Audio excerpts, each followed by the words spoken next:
Yo, this DSA1 UGA fan rants and opinions. Been trying to drop this video for a week now, off the top of the dome as usual. Man, I've been thinking about what was gonna happen to Colorado before it happened, and I have been telling y'all, those of you who watch, that Colorado is going to go 6-6, 9-3 at the best. I said they was gonna lose to Oregon, but I didn't think that Oregon Colorado game was gonna go the way that it did. That was bad. I ain't even get a chance to watch it. I was so tired Saturday. In the Georgia UAB game, I got up and ended up saying, that Georgia ended up winning, I think 48 or 42-28. All right. That is what it is. Some of these UGA fans out here tripping on Bobo Carson bet. From what I seen in the first half, Carson looked a lot more comfortable, but he still, like Stetson Bennett, is using the tight ends as a safety blanket. On top of that, two of the passes that he threw, both the receivers was wide open. I want to say it was an overthrow to a degree, but at the same time, on one of those passes, I think it was to Arian Smith, he could have dove for that and caught it. And the other one, it was just a bad angle as far as looking for the ball, and it hit the tip of his fingers. I think it was Ra Thomas. Hit the tip of his fingers, and he couldn't pull it in. But other than that, I mean, their timing gets better. Yeah, those type of passes, yeah, I can see Georgia going up 14-21 in the first quarter/first half if they could pull that off. Now, people have been wanting Deion to lose. I knew it was coming eventually. I just wasn't expecting it to be this soon per se. Oh, let me say it like this. I wasn't expecting this type of loss this soon. I have told people on here and in real life that moving from a group of five to the Power Five, or a group of five team to another group of five team, is not just going to turn around like that. Well, the transfer portal is going to help him build his team up. Yeah, that's true. But look at what Texas A&M did. Well, it was the coaching. Okay, but still, look at what happened. Like, you can't just Lego block build a team like that and expect it to work. Like, Deion gonna need some help. And from what I've been hearing, he already got people, sons wanting to come to the team. Now, depending on how good they are, we'll just have to see what happens at that point. But it's real crazy to me.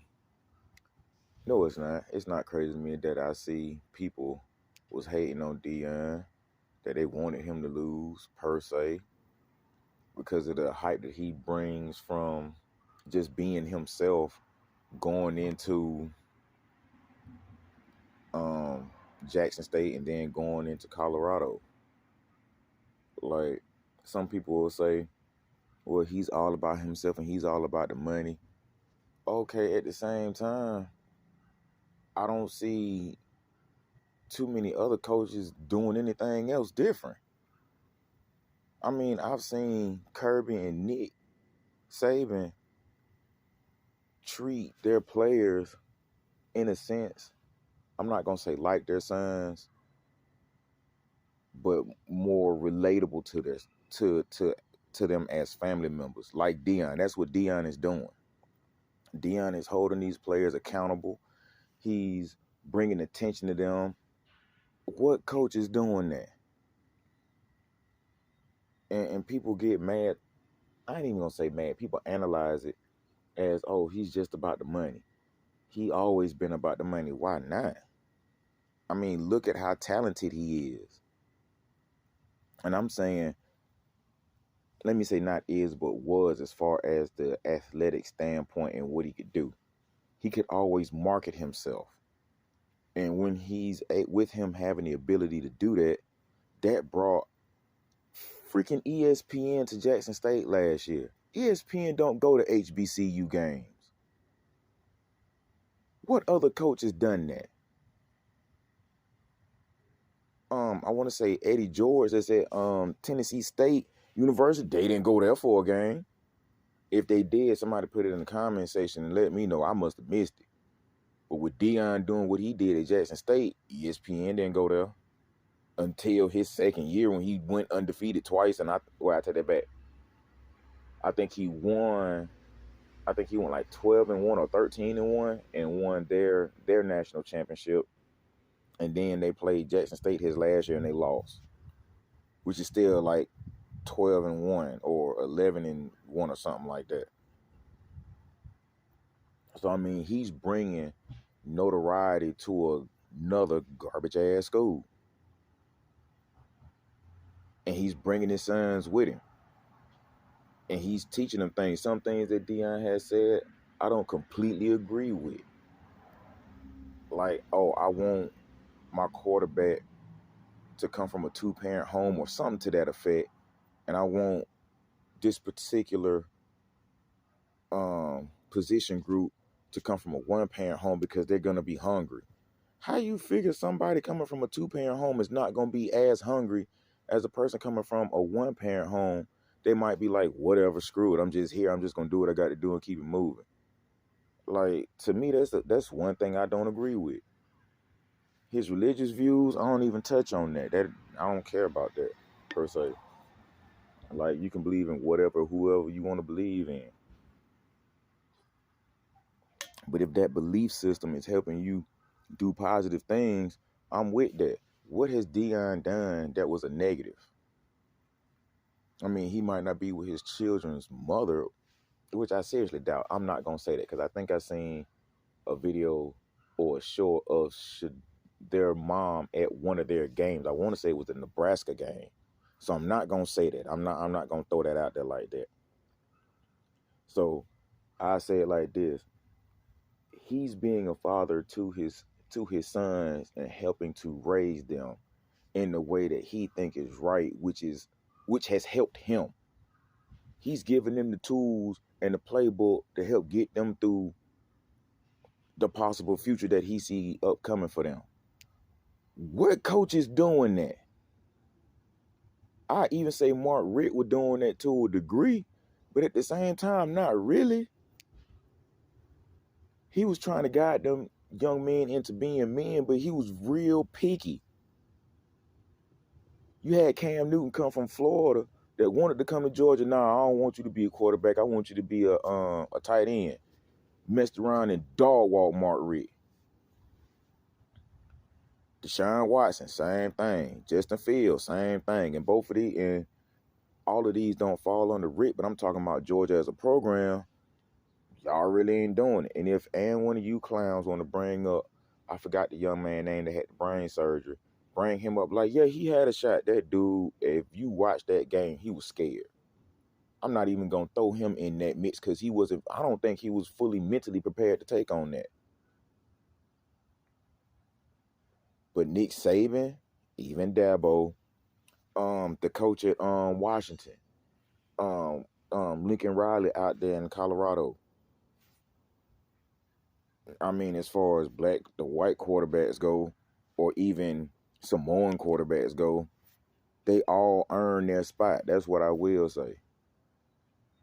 This ain't got to be non-racist, or prejudiced, but we can see it for what it is. A lot of these folks hating on Deion in that regard. They're not hating on him because of what he's doing as a coach. They, in a sense, hating on him because of his persona, his personality. That's going to attract hate because he ain't doing it the traditional way. And that's cool. Sometimes the scene need to be shaken up a little bit. And Deion's doing that. Now I got a chance to look at Big Dog Brett breakdown of Georgia and I want to say Ball State. No, South Carolina. It was South Carolina or Ball State. And he proved a point, which is how I looked at the game, the first half of the game when Georgia was playing UAB. Carson Beck had no protection really. No, I'm not going to say that. He had very little protection. He was rushing with his throws. He was constantly looking for the check down because them dudes was in his face. I think even Uncle Lou brought that up. Like, he didn't have any time to adjust, really. But one thing I will agree with Uncle Lou on is that they're still throwing passes, the majority of the passes that I've seen in these games, behind the line of scrimmage and trying to put the running back or wide receiver in a predicament or situation to where they got to beat a player or get a block and get upfield. Sometimes that works. But if you're doing the majority of that and you're not throwing it over the top, on top of the receivers not catching it, it's not going to help.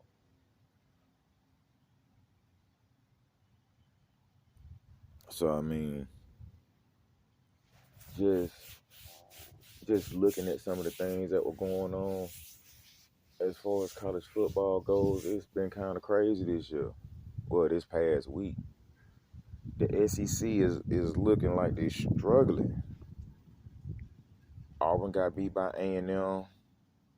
Alabama pulled off a decent win. Georgia pulled off a decent win.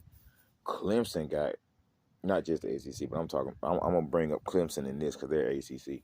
Clemson lost. That was crazy. But back to the SEC. Like I said, this is a rant/opinion video. I'm ranting. It's going to possibly be all over the place. Do your best to keep up with me and follow me, and I'm going to do my best to make it clear and understandable as to where I'm going with it. But in the SEC, going against other teams outside of the SEC, like UAB, I forgot who Alabama played, and it's a few SEC games that went down, like SEC versus SEC. Arkansas almost beat LSU.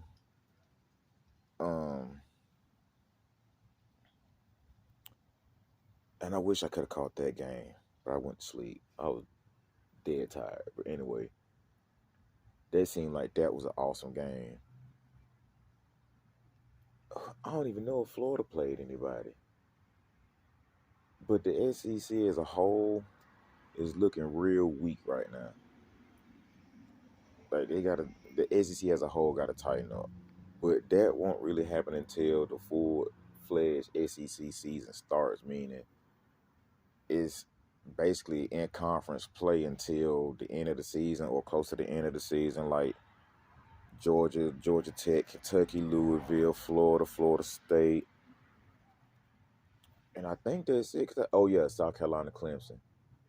But other than that, I think everybody else is locked in with an SEC opponent. But what's really going to irk me is when Oklahoma and Texas come in. They're pretty much a naturally built-in rivalry, along with Texas A&M and Missouri. I think will make a new addition or pick back up in the rivalry that they had.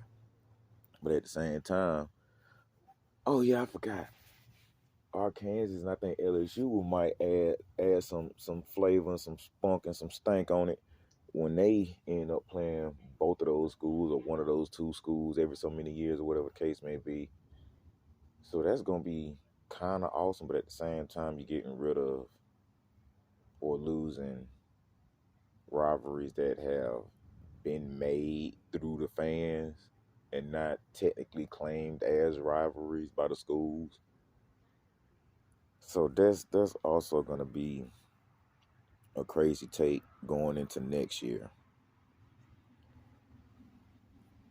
But I wanted to speak on this and get it off my dome before I forgot about it or added more thoughts and replaced the ones that I previously had. And this is one more thing I'm going to leave off with that I just thought of that I almost forgot. Big Dog Brett was saying that Georgia got 6 people injured. This has become a normalcy, and it's the star players. It's not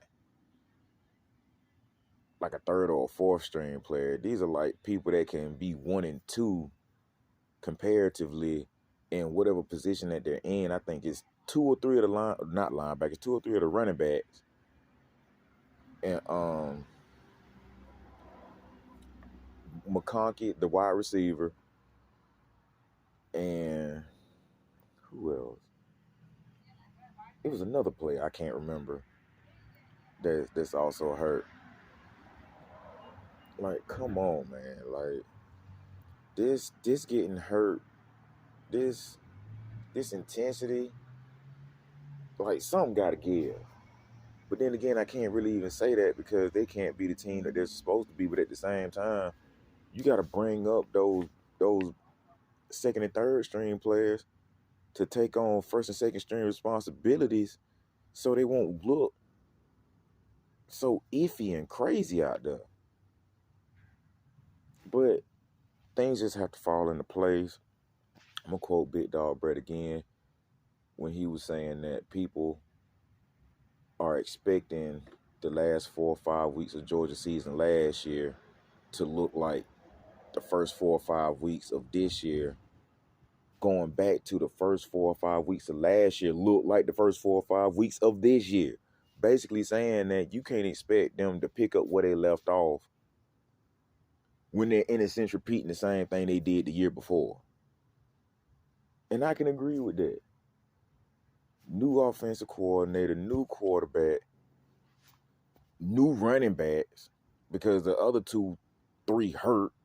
So the offense is going to look different. The defense is going to look different. Some of y'all Georgia fans got to give these dudes a chance to fill out their role and get more comfortable with it. On top of the new recruits that's coming in next year. So, I mean, to a degree, I want Carson Beck to leave just so the other QBs can get a chance to come in and actually play. Like Dylan Rayola's getting ready to come in. I think they're trying to get one more quarterback. But you still got Brock Vandegrift, who's been waiting on his time to start, and Gunnar Stockton, who's also been waiting on his time to start. From the way I look at it, Kirby Smart better start putting these young dudes in and getting them prepared instead of waiting until the fourth quarter and just let them run a whole quarter. You better start rotating them in a little sooner than that. Carson Beck pretty much going to run the whole game, the first to the third quarter. But depending on how the game looking, let's just say it's a blowout in the third quarter. Yeah, them boys need to be getting game time reps in the third quarter and the fourth quarter. Because you don't know if Carson going to stay or he going to leave. Or if he does stay, one of the other 2 going to leave. If you're trying to keep all of them, you need to be putting them other 3 in some of these games ASAP. Carson is a starter. Cool, well, fine. But them other 3 quarterbacks, they need to get some playing time. Unless you want to look like this next year, look crazy as hell, and the team has no identity until the 5th game of the season. Somebody might ask, how is that supposed to work? Hell, Hugh Freeze is using a 2 quarterback system from what I understand. If Carson Beck is killing it, let him get his numbers up, pull him, save him for the next game. Them other quarterbacks gonna need their time to shine. Not even that, they gonna need to learn what game time speed is like. So when spring camp come in, they don't come out there looking like they don't know what the hell to do. They can work on their timing with the first, second, and possibly the third string, depending on how that works. But other than that, it's DSA1 UGA fan rant and opinion. I'm out.